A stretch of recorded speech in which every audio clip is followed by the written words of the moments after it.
The United States Air Force, in discharging its responsibility for the aerospace defense of the nation, is called upon to investigate reports of unidentified flying objects. Two Air Force officers have over the years been very closely associated with this activity. Lt Col Lawrence Tacker was formerly the chief spokesman for the Air Force on the matter, and Major Hetor Quintanilla is now the chief of Project Blue Book. Major Quintanilla, what are the objectives of Project Blue Book? The objectives of the program are twofold. They're the same as they have been since 1953 when the regulations were written. First of all, to try to determine if the UFO phenomena presents a threat to the security of the United States. And second, to determine if the UFO phenomena exhibits any technological advances which could be turned into research and development. What's the record so far? To date, we have over 10,000 cases at Wright-Patterson Air Force Base, of which 646 of these remain unidentified. That's not to say that we could not have identified more cases if we had gotten to the observer quickly and checked the local activity. The Air Force has been accused from time to time of hiding information about UFO. What do you have to say to that, Colonel Tacker? Well, these charges are absolutely untrue.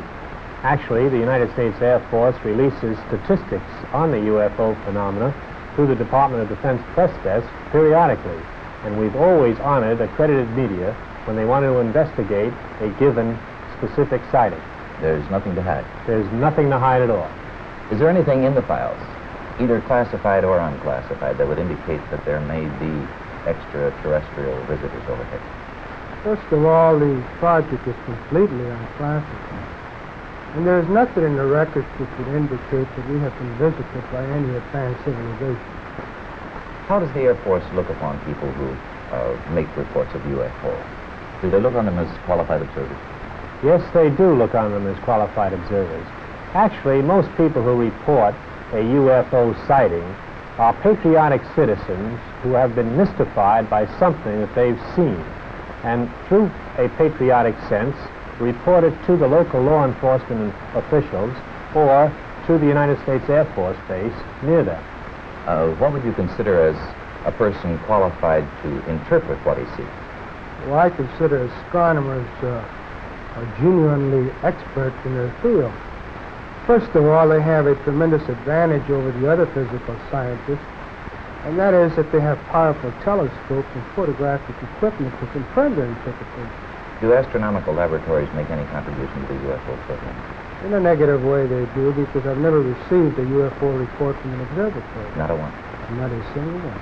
Well, how about the tracking and detection facilities that the Air Force itself has? How does this fit the program? Well, actually, to begin with, the United States Air Force is charged by an act of Congress with the air defense of the United States. And the North American Air Defense Command and the Air Defense Command have space tracking facilities which are constantly on the alert 24 hours a day. We're interested in anything that flies in our atmosphere. Well, how about UFO reports in other countries? How are they handled? Well, UFOs actually occur worldwide. However, the United States is the only country in the world that places as much emphasis on the phenomenon.